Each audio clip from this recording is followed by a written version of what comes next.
Несмотря на свой юный возраст, Филипп уже звезда. Музыкой он занимается с 7 лет. Играет на фортепиано и аккордеоне.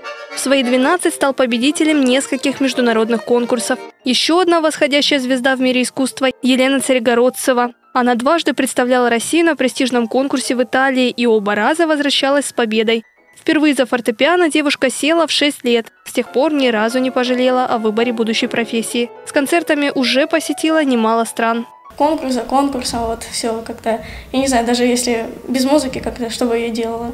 Преподаватель колледжа искусств Галина Григорьевна следит за каждым движением Насти Богучаровой. Девушку уже отметили на международном конкурсе, но впереди у нее и у подрастающей Лены, считает учитель, хорошие перспективы. Девочки замечательные, очень способные от природы, очень целеустремленные, трудолюбивые.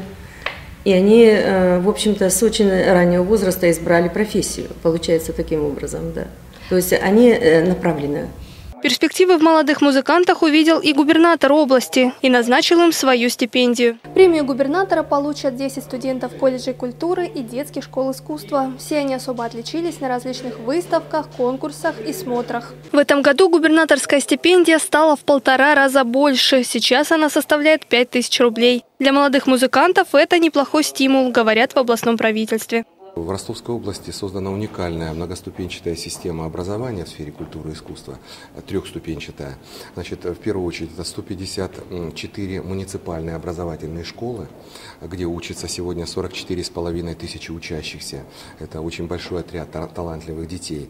А потом эти детки отбираются у нас в 5 учреждений СПО. Это 2-я ступень.